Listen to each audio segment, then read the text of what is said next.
Hello, my name is Taliesin. And I'm Evitel. And would you like to introduce yourself? No, this is Ian Hazzikostas. First question. This is the question that the entire internet is asking, and it would be remiss for me not to mention it. Have you based your look on Anduin, or did we base Anduin's look on you? Because this is looking amazing. This is so great. Thank you. No, I appreciate it. I have not seen the internet, so I'll have to do some catching up. It's been a sounds very unlike you here at Gamescom. I know. Not watching uncharacteristically. How does it feel being here today? Not at the headquarters, but watching from afar. How has it gone? First off, it's amazing being here in Cologne at Gamescom. I've missed, being in Europe. I look forward to coming back a whole bunch. But yeah, coming out here, I'm not going to lie, being out here while early access kicked off was mildly stressful, but only mildly, and that's just because I'm slightly neurotic at times. The game's I know the team has everything well under control. Things are in great hands on the design side, engineering, otherwise. And yeah, it's I think been an exciting first day of early access, and looking forward to 2.5 days from now doing the global release. Was there a part of you that was a little bit disappointed when everyone in your team was like, "No, go to Cologne, it'll be fine. We'll do the launch"? No, actually. No, I mean, I think genuinely, right? It's kidding aside, I think that's it's humbling and exciting to feel like there's just mutual trust and an awesome team that has grown and gained experience. And it's a relief to feel like I'm not actually needed, that I can go do something else and speak to the community out here, and things are going to be in great hands back home. You've been game director since we started making content a very long time ago now. And 8 years. A lot has gone on in the game and in the team over those years. How would you say that the role, the job of game director is different now than it was when you first started? I think the team has grown, the variety of our offerings have grown, the breadth of World of Warcraft has grown. I think, 6 years ago, if you were a World of Warcraft subscriber, what you got access to and what I was in charge of was a game called Battle for Azeroth. Today, if you're a World of Warcraft subscriber, you could be playing now soon to be the War Within. You could be playing Cataclysm Classic. You could be playing Season of Discovery. You could be playing Era or Hardcore. A month ago, you could have been playing Remix. 4 months ago, you could have been playing Plunderstorm, and who knows what else. And I think the team has grown in support of those initiatives. And technically, I am the game director of all of that. But in practice, that has meant kind of taking a step back, empowering kind of new generation sounds silly, but a new group of leaders to make decisions, drive World of Warcraft's future. And it's been, I think the role has changed in that I'm a bit less hands-on than I once was. I don't go into the tool and get to make things anymore, which I miss at times. But overall, it's an incredible team, and I'm just humbled and just excited to be able to help guide them. That links really well with another question, actually. We were watching a really good interview with Scott Johnson and Chris Metzen the other day. Yes. Really exciting to see that all going on. But one of the things that he said that really struck with me was when he came back, he was taken aback and surprised with how collaborative, and I think the word he used was democratized, the creative process was on Team 2 now. Is that true? Have you noticed that? And what do you think the kind of the fulcrum for that was? When did that change really happen? I think I would say it's a mix of the growth of the team, fresh blood coming in, dare I say some Gen Z influence, but also the change in our structure, not having a creative director for a time, right? And moving away from a world where things were kind of very trickle down, where it was decided, all right, this is where we're going, this is the story we're telling, this is the framework, okay, now fill in the blanks and build within this framework, versus a bottom-up approach of, here are some ideas we're exploring. What are you excited by? What are the stories you want to tell? And I think the latter approach has, I think there's a lot of earnestness and a very direct expression of individual developers' passion in the work. But something that I think a shortcoming of it is potentially the lack of, it's harder to have real coordination and very purposeful integration of all of it, because it's coming from different directions and different places. And I would say, I think Dragonflight reflects that to an extent, right? The story of Dragonflight is, obviously there is the overarching plot, but it's also a place full of countless vignettes and charming cultures, but it's more like this is a place that is. We're going to go here, and there's a lot of variety. And I think where I believe we are landing is a middle ground where I think we have a very strong creative vision that's helping drive the overall arc of a story that's so big that it can't even fit in 1 or 2, but 3 expansions. But still, all of those interstitial gaps being filled in and molded by a process that is empowering every voice on the team. I think you really see that across things, even like systems like Warbands, right, which we are so excited to see, this kind of integration, on the player side of your characters and your team.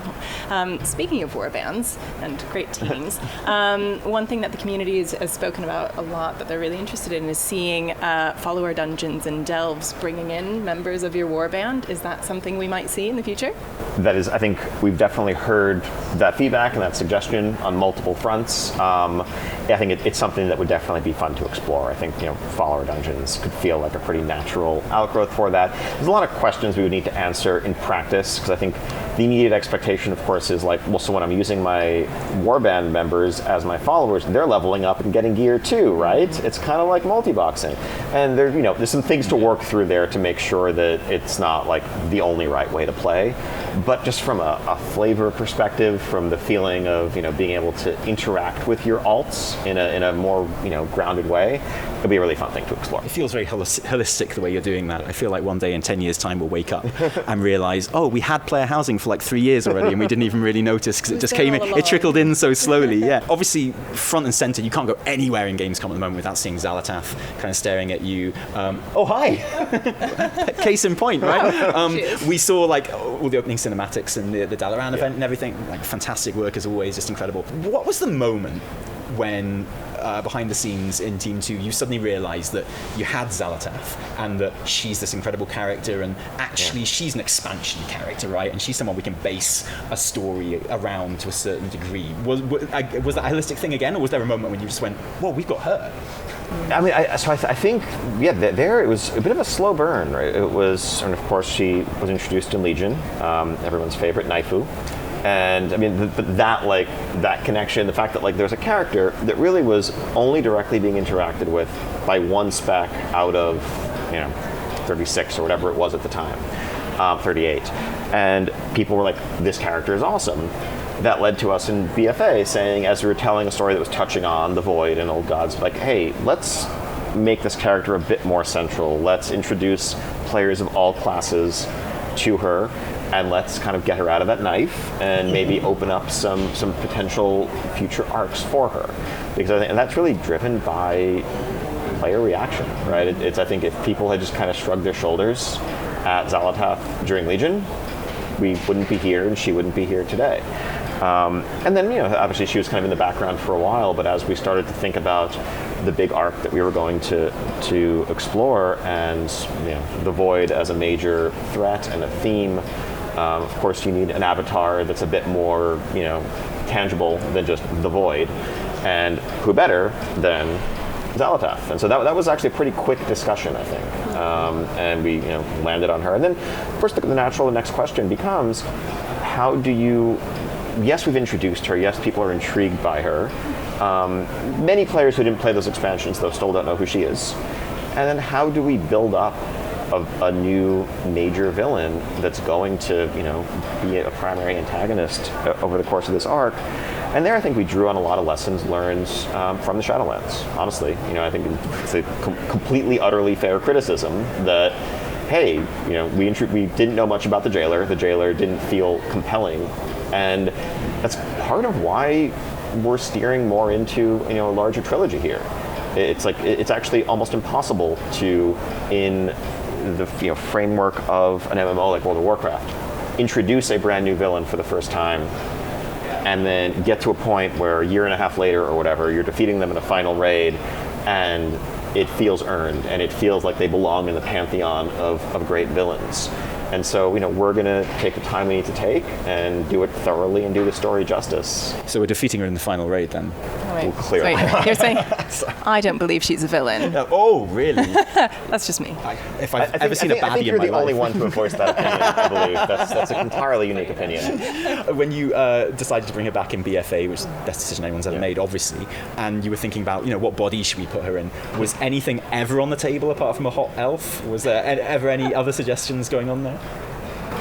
Honestly, I'm fairly sure that was a decision at the time that was made by quest designers on the quest team. It was not like a top-down creative direction thing. It was just something that felt thematically appropriate in the run-up to what was at the time our little void raid, in Crucible. So, yeah. How will delves progress next season? Kind of how will they evolve in the future?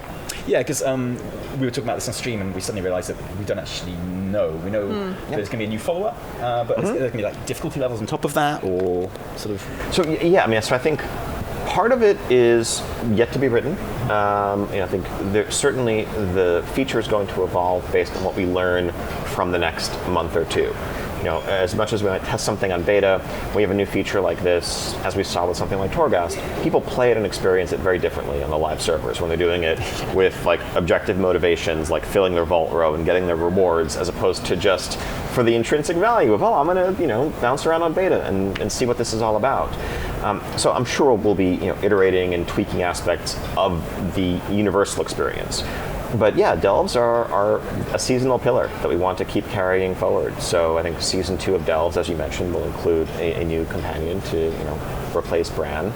As we go to new spaces, I would imagine those spaces include new delves, and so you'll be doing some new delves alongside the old ones. We haven't figured out the details, like rewards will increase, difficulty will increase. I don't know that the right answer is going to be just adding more tiers onto the top. I'd imagine we do something more like what we do with dungeons, where the baseline, I'm actually just spitballing here, but I'd imagine that tier 1 through 3 or something stay as they are today because they need to be available for level up.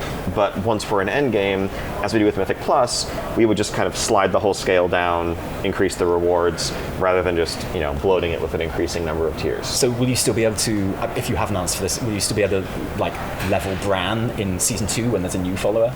I don't know the answer to that question yet. We have to figure that out. I don't know that we have a definitive decision. That's not even we're not ready to talk about it yet. It's we're going to see what it means. Our focus really has been on, landing the experience at launch, and then we're going to turn to how to evolve it going forward. I know a lot of people really appreciate seeing delves, follower dungeons, the new story mode that's coming up, these kind of new ways of interacting with the game that don't rely necessarily on having loads of other people around that you can do solo, which is amazing. Was there kind of one event that prompted this kind of shift towards that, or has that always been kind of in the background? I think it's been in the background to an extent. I think it's a growing realization that we need to do a better job of serving all of our players. And if there's always been plenty of raid, dungeon, PvP content, and those groups have thrived over the years. But there are so many players who prefer soloing, who maybe play with one close friend, and once they've experienced the story, once they've experienced a certain amount of the outdoor world, which is I think what we did invest in a lot in Dragonflight, having more outdoor world events for them, even then, it still felt there isn't a sense of real progression. There isn't a sense of your experience changing and you're working towards goals, because the outdoor world is just a single, kind of static environment. That we needed to serve them better. And so I think we before delves had a name, before delves had an exact description of what the feature was, we definitely had a sense of there's a missing puzzle piece in this expansion that needs to be something for that player demographic so that we can do more for them. And I think I can, it's for many players, WoW is a place where they come in and make and reinforce social connections. For others, it's a place of solitude and escape. And all of those approaches are equally valid. We want to make sure that they all feel at home. I notice a lot of the marketing around WoW in Dragonflight and going into this expansion as well is very clearly kind of focused on players that don't play the game anymore and coming back. Sure. Has that worked? For your numbers and stuff? Because I know anecdotally we've seen it, but is that something that you're able to kind of see the fruits of at all? Yeah, I mean, I think there are countless players who return to World of Warcraft who have been away for a little time, who've been away for a long time. I think expansions are major events that bring them back, and we try to make sure that we're doing everything we can to make it a welcoming return. If you haven't played WoW in a while, things like Dragonflight being the new leveling experience to show you what you've missed and get you right up to speed for War Within are examples of that for returning or new players alike. But yeah, I mean, obviously we need to keep sustaining the community that we have, strike a balance between serving our loyal core who are with us today, but also giving reasons for players who have stepped away for a while or always wondered what WoW was about but never tried it out to do so. One thing that I found really motivating is seeing the content roadmaps. Oh, yeah. Mm-hmm. Do we have another one to look forward to for the War Within? I think that will be coming. I think a little bit later in the year. Right? I think we've tried that probably as a close of year. Let's set up what's coming next. But I think I can say that it will look similar in structure to what we saw for Dragonflight. I think we're very happy with the amount of content, with the cadence of the content we delivered over the course of the last year and a half. We want to carry that forward. So when you're signing up for the War Within, it's not just the stuff that you're going to play next week. It's all of those updates that will follow. Yeah, I would like to second the roadmap thing. I think it's something that's just given the players so much confidence in kind of the game going forward. I think that's fantastic. Please can we have a transfer all currency button in the currency tab for this is not what you're supposed to do in interviews, I know, but I would never let myself we couldn't let this go by without complimenting your stubble, and B, we had to ask about the transfer all button. Can we have one, please? I've noticed, because it's kind of thing you don't even notice on beta, and then you get to the pre-patch and you're like, I have a lot of currency actually. And no, I think that is an excellent quality of life suggestion. We'll take that back to the team. And I think just to stress, warbands are laying a new foundation that we're going to keep iterating and building on. But yeah. You've obviously been a passionate player of the game before you kind of worked on Team 2 and now kind of being in charge of the entire thing. What makes a classic, brilliant, perfect WoW expansion for you, Ian Hazzikostas, as a player? Yeah. And is that different from what you class as a great expansion for as game director? I mean, that's very challenging because I think I stopped being able, sadly perhaps, I stopped being able to view expansions solely through the eyes of a player once I was on the development team. I joined just before Wrath came out, so I did a little bit of work on it at the tail end, and then of course did a lot of work on its patches. But at launch, those are the two that I kind of experienced going in fresh. Between them, for me, Burning Crusade is kind of peerless, just because there was not a mold yet. There was not a template for what an expansion should be.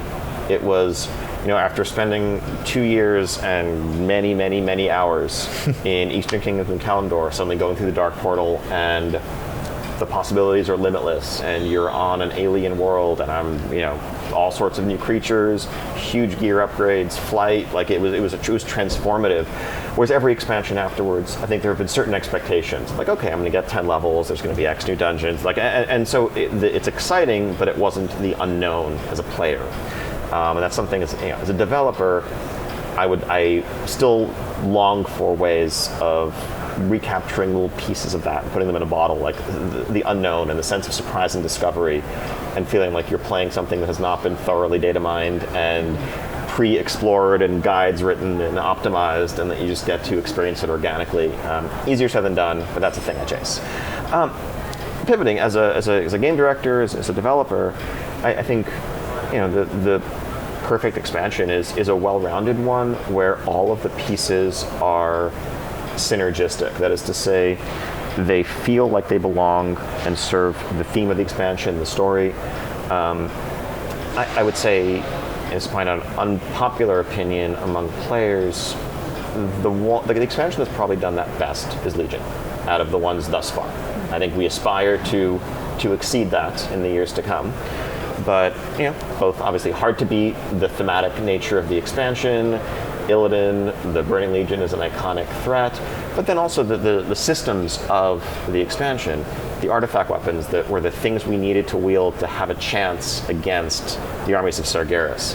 The class order halls representing, a move away from Horde and Alliance's faction, and instead the classes banding together to stand against the Legion because only united could we have a chance. Like all of those things kind of going down the list, everything felt like it belonged. And that's something that I'd love to emulate and exceed. I totally agree. I always think that when I think back to Legion, is just how consistent it was in its kind of theming and stuff like that. You mentioned kind of that sense of unknown and discovery that you had in TBC. I feel that's something you've definitely kind of managed to get back in Dragonflight. You had stuff like the third Evoker spec just dropping and surprises like that. So whereas if we'd had this interview 3 or 4 years ago, we might be trying to trick you into give stuff away, but now it's just kind of enjoying those things as they happen. So last question. No, I'm not going to ask that question because that would go against exactly what I just said. Do you want to finish up? I feel like we now have a bit of an expectation for more things. We've had Plunderstorm. We expect to be surprised, right? We've had Remix. Can we expect to be surprised in 2025? Well, not anymore. If you're expecting it, then it's not a surprise. Come on. Oh, you got me. You got me. I tell you every birthday. In all seriousness, though, I think probably no secret that Remix in some form is likely to return. But I think, we haven't just said, okay, we've done Plunderstorm, we've done Remix, we're done, let's keep recycling those. We want to keep exploring new experiments, new ways to experience World of Warcraft alongside the main game, and that may potentially inspire additions to the main game down the line. And so, that probably won't be spelled out with crystal clarity in our roadmap, but there may be some question marks in the roadmap and mysteries to be explored. Thank you so much. Thank you for a great interview. Please pass on my love to whoever made the Dawnbreaker dungeon, because it's the best dungeon ever made, and I can't wait to pug that. It's going to be fantastic. Everyone's super excited about getting into this expansion, and awesome. It feels in good hands. It really does. Thank you so much. Thank you so much. It's a pleasure talking.